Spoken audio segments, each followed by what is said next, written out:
법화경의 서품은 법화경의 총론이라고도 말할 수 있습니다. 바른 진리라는 것은 백년 흰 연꽃가도같이 피어낸 삶이다. 이런 가르침을 함축적으로 비유와 상징을 통하여서 바로 이 서품의 도입부의 여러 장면으로서 여러 이야기로서 드러낸 것이라고 할 수도 있겠습니다. 서품을 장식하는 마지막 얘기는 다음과 같습니다. 어쩌면은 이것이 바로 법화경의 총론인지도 모릅니다. 결론인지도 모릅니다. 이랬습니다. 비트이 부처님, 1월등명 부처님께서 완전한 열반이 되신 후 묘광보살은 또 이 바른 진리는 백년가도 같은 삶이다. 이런 법화경의 가르침을 80소급을 다 차도록 사람들을 위하여 연설하였습니다. 1월등명불의 8왕자는 묘광을 스승으로 삼아서 안욕다라 삼맥삼보리를 경고하게 하였습니다. 이리하여 여러 왕자들은 한량없는 백천만억 부처님을 공양하고 불도를 모두 이루었습니다. 그리하여 마침내 모두 부처님이 되었습니다. 그 마지막으로 성불한 이름, 8왕자의 마지막 성불한 사람의 이름이 바로 연등불이었습니다. 빛나는 불꽃이라는 말이겠죠. 그런데 이 800제자 가운데 한 사람이 있었습니다. 이름이 구명입니다. 명성과 이익을 탐내고 집착함을 주로 하였으므로 여러 경전을 읽더라도 그 뜻을 잘 통달하지 못하고 잊어먹는 일이 많았습니다. 그래서 그 이름을 명성을 구하는 자, 이익을 구하는 자, 그리하여 구명이라고 하였습니다. 그러나 이 구명도 모든 부처님 처소에서 하나하나 선근을 많이 심은 인연으로서 한량없는 백천만억 부처님을 만나 뵙고 공양, 공경, 존중, 찬탄하였습니다. 지금 질문하신 미륵은 아십시오. 그때의 묘광보살이 어찌 다른 사람이겠습니까? 바로 문수 나의 몸이 묘광이었습니다. 그리고 구명보살은 누구였겠습니까? 바로 그대의 몸입니다. 이 장면이 서품을 장식하는 마지막 말씀입니다. 우선 앞에 묘광보살과 8왕자에 대한 얘기를 한번 살펴보기로 하겠습니다. 부처님께서 완전한 열반에 들어가기 전에 60소급을 바른 진리는 백년가도 같은 삶이다. 이 가르침을 설하셨고 대중들은 미동도 하지 않았다고 했습니다. 이제 비트이 부처님은 열반했습니다. 이제는 비트이 보살, 묘광보살이죠. 영어로 이렇게 번역한 사람도 있습니다. Wonderfully bright, 황홀하도록 빛나는 보살이다. 이런 식으로 말이죠. 어쨌든 비트이 보살은 80소급을 법화경을 설했습니다. 그리하여 묘광보살을 스승으로 삼은 8왕자가 마침내 안욕다라 삼맥삼보리를 더욱 굳건히 하였다. 이렇게 되어 있습니다. 안욕다라 삼맥삼보리, 무상정등정각에 들어가는데 60소급의 시간이 걸립니다. 물러서지 않는 지위에 올라선 것입니다. 그리고 그러한 안욕다라 삼맥삼보리가 마침내 굳건하여지고 확고하여지는데 80소급이 걸렸다는 얘기입니다. 그리하여서 마침내 한 분 한 분 성불을 합니다. 성불의 과정, 부도의 과정을 이런 식으로 함축적으로 표현하고 있습니다. 흔들리지 않는 집 위에 흔들리지 않는 자리에 그 마음에 도달하는데도 많은 시간이 필요합니다. 그 마음이 더욱더 무르익어서 굳어지는데도 더 많은 시간이 걸립니다. 서풍은 60소급과 80소급이라고 표현했습니다.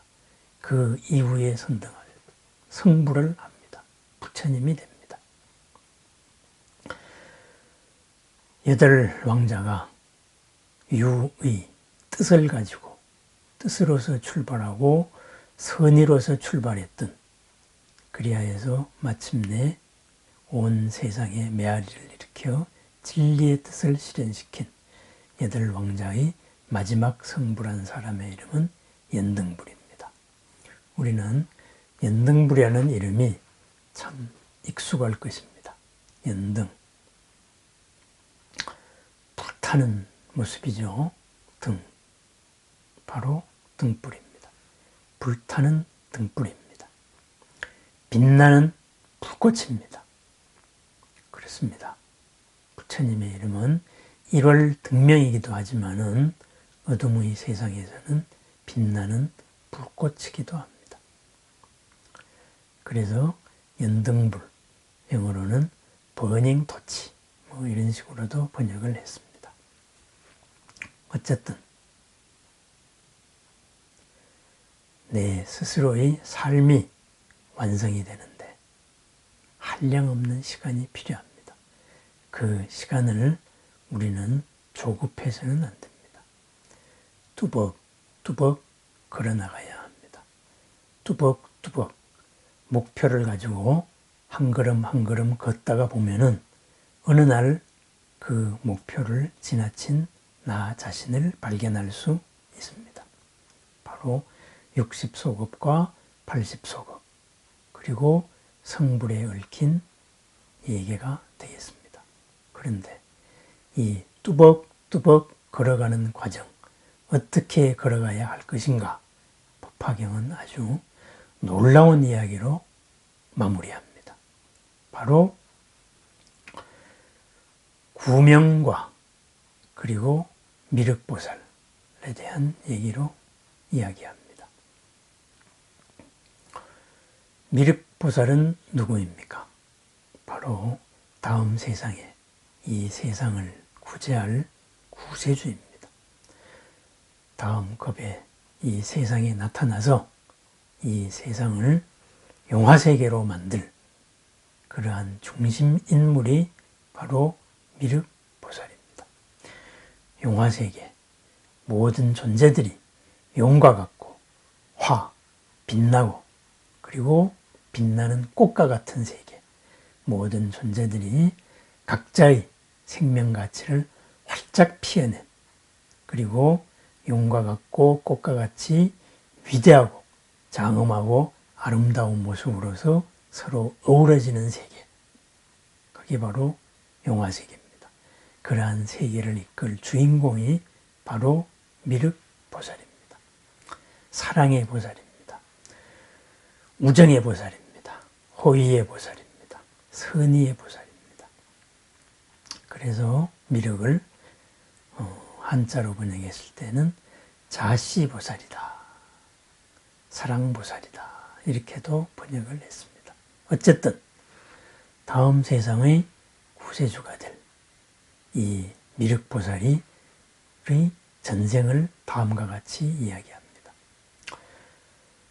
8 왕자들이 마지막으로 연등불로서 성불을 하고 그랬을 때, 그때에도 아직까지 정신 못 차린, 그리고 사이비에 가까운 어떤 수행자가 있었다. 그 사이비의 이름은 구명이었다. 명성을 추구하는 자, 이익을 추구하는 자였다, 이겁니다. 불법을 수행하는 목적이 불법의 진리를 체현하여서 내가 부처님이 되고 모든 사람이 괴로움이 없어지고 그리고 청정한 삶을 사는 데 목적이 아니라 딴 사람과 나의 도토리 키재기에서 나의 명예, 헛된 명예, 세속적인 명예죠. 그리고 나의 이익, 이것도 진정한 이익이 아닌 욕심의 바탕을 둔 세속적인 이익이 되겠습니다. 욕심의 바탕을 둔 명성과 이익을 추구하기 위하여서 불법을 공부하는 사람, 수행자의 모습을 쓴 사람, 어쩌면 겉다르고 속다른 사이비 구도자라고도 할 수 있습니다. 그런 사이비 구도자가 있었다. 그렇다가 보니까 경전을 읽고 경전을 외우더라도 이 경전의 용도가 무엇이겠습니까? 바른 삶을 위한 것이 아니고 이 경전의 아름다운 구절, 멋있는 구절로서 내 명예와 명성과 이익을 추구하기 위하다가 보니까 경전의 본질적인 뜻과는 어긋나는 이해를 많이 하게 됩니다. 자기 업에 따라서 자기 욕심에 따라서 경전을 많이 왜곡하기도 했었다. 이런 말이 되겠습니다. 그 표현을 법화경은 여러 경전을 읽더라도 그 뜻을 잘 통달하지 못하고 잊어버리는 일이 많았다. 그겁니다. 그렇습니다. 좋은 말을 나의 세속적인 명예나 이익을 위하여 하고 나서 그것이 자기의 진심이 깊은 마음의 본심이 아니기 때문에 다음에 당신의 어떤 말이 참 감동스러웠습니다. 그러면은 자기 자신도 잊어먹었습니다. 내가 그런 거룩한 말도 했나. 그러면서 겉으로는 또 하고 태연한 모습을 짓습니다. 바로 위선자의 모습입니다. 그래서 이 위선자의 모습, 바로 구명입니다. 어쩌면은 욕심 세계를 살아가는 우리들 한 사람 한 사람의 이름이 이 구명인지도 모르겠습니다. 구명, 영어로 재밌게 번역했습니다. Seeker of Fame, 이런 식으로 번역을 했습니다. 불법을 추구하는 우리들, 사실은 구명과도 같은 사이비인지도 모릅니다. 우리 눈앞에 보이는 수많은 수행자들, 시간이 지나고 나서 구명으로 드러난 사람이 어디 한둘이겠습니까? 그렇지만은 이 구명도 명예를 구하기 위해서도 이익을 구하기 위해서도 바로 이 불법을 그 수단으로 삼아서 있다가 보니까 한량없는 세월 동안 이 수행자의 집단을 벗어나지 아니하고 거기에 머무르다가 보니까 마침내 어떻게 됩니까? 양이 질을 변화시킨다는 말이 있습니다. 구명 스스로가 바로 옳은 방향으로 자리 잡았습니다. 그리하여 한량없는 부처님을 공양, 공경, 존중, 찬탄하다가 보니까 스스로 부처님이 되어갔습니다. 마침내 현재에서는 물러서지 않는 지위를 거쳐서 물러서지 않는 지위의 가장 으뜸가는 주자, 미륵보살이 된 것입니다.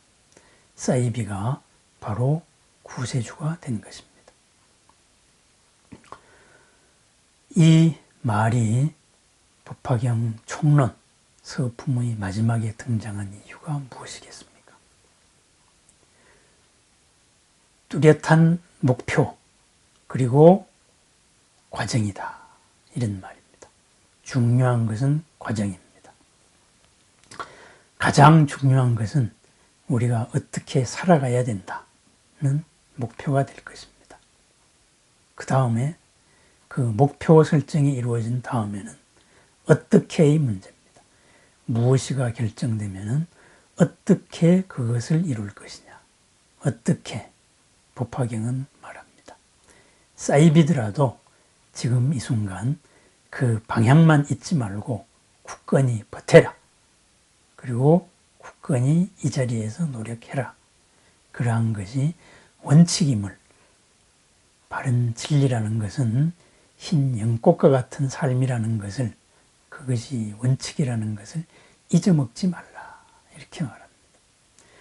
그 목표, 무엇, 그 원칙을 잊어먹지 않는 한 마침내 사이비가 참 구세주로 바뀔 수 있다. 이런 말입니다. 이것을 같은 우리 도반을 대하는 우리들의 마음을 살펴보면 어떻겠습니까? 사이비로 보이는 보기 싫은 사람이 있습니다. 속 보이는 말을 하는 여러 가짜 구도자들이 있습니다. 그렇습니다. 그들을 내치지 않은 것입니다. 그들을 끝없이 보듬어야 합니다.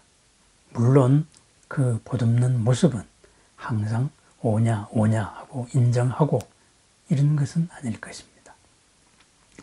그 보듬는 모습에서는 부처님이 자기 가장 사랑했던 자기를 숲으로 이끌었던 마부 찬나에게 내렸던 벌, 아무도 저 사람과 이야기하지 말라. 저 사람을 투명인간 취급하라. 저 사람과 깨우칠 때까지 접촉하지 말아라. 이러는 하늘의 벌을 내리는 이런 엄청난, 어쩌면은 무자비하고 냉혹한 모습도 있었을 것입니다. 어쨌든 그러한 벌을 내리면서도 마음속에서는 저 사람도 언젠가는 부처가 될 사람이다. 저 사람도 언젠가는 구세주가 될 사람들이다. 지금의 저 사이비가 마침내 세상에 존경을 받을 참다운 인물이 될 것이다. 이 믿음을 버리지 말라. 이것은 바로 사이비를 대하는 우리들의 마음이라고도 말할 수 있겠습니다. 그렇습니다. 주위를 둘러봅니다. 그리고 내 스스로를 한번 둘러봅니다. 왕년에 뭣 아닌 사람이 있었겠습니까? 살아온 순간순간의 한 기억에서 빛나는 모습을, 영광스러운 모습을, 훌륭한 모습을 간직하지 아니한 사람은 없을 것입니다. 마찬가지로 그 반대적인 참 부끄럽고 그리고 숨기고 싶은 과거를 가지지 않은 사람도 없을 것입니다. 중요한 것은 지금 내가 어떻게 사느냐, 지금 내가 살아가고 있는 이 방향의식이 무엇이냐, 바로 그것입니다. 지난 잘못에 숨기고 싶은 과거에 회한에 잠겨서 머물고 있으면 바로 오늘 이 순간 그 거룩한 목표로 나아갈 수가 없습니다. 어제는 지나간 것입니다. 어제의 빛남에 집착하고 있으면 오늘 모든 것이 어긋나 버립니다. 오늘은 오늘의 빛남을 추구해야 될 것입니다. 그렇습니다. 방향을 가지고 방향을 잊지 않고 거기에 뚜벅뚜벅 걸어가는 하루, 그것이 바로 오늘의 삶이다. 이 가르침이 미륵의 전생이 구명이었다. 여기에 담겨진 얘기라고 할 수도 있겠습니다. 한국의 경제를 일으킨 정주영 회장도 아마도 고향 사람들의 기억에는 어렸을 때 아버지의 피 같은 집안의 미천이었던 소 팔아서 도망친 젊은이로 기억되고 있을지도 모릅니다. 하지만은 결과는 이렇게 컸습니다. 마찬가지로 그 반대의 경우도 있을 것입니다. 지금 한량없이 손가락질 받고 있는 사람들도 한때의 영광과 그리고 빛남으로 칭송을 받지 않은 사람도 없었을 것입니다. 구명, 미륵, 법화경을 서품의 마지막 이야기는 그러한 것을 총괄하는 얘기입니다. 긍정적인 면을 살려내라. 그리고 최초의 첫 뜻을 잊지 마라. 중간에 목적을 바꾸지 마라. 그리하여 지금 중요한 것은 오늘 하고 있는 과정이다. 뚜벅 뚜벅 걷다가 보면 60소급이 지나고 80소급이 지나고 마침내는 어두운 세상에서 연등과도 같이 불꽃과도 같이 빛나는 밝음의 존재가 될 수 있으리라. 바로 예언입니다. 숙입니다. 법화경의 장면 장면에 수많은 수기들이 나타나는 이유가 바로 그것입니다. 부처님께서 우리들의 삶이 언젠가는 부처가 될 수 있다, 되어야 한다, 또 된다. 그러한 예언과 확신의 얘기입니다. 다음 세상의 중심인물, 구세주가 어제의 구명이었습니다.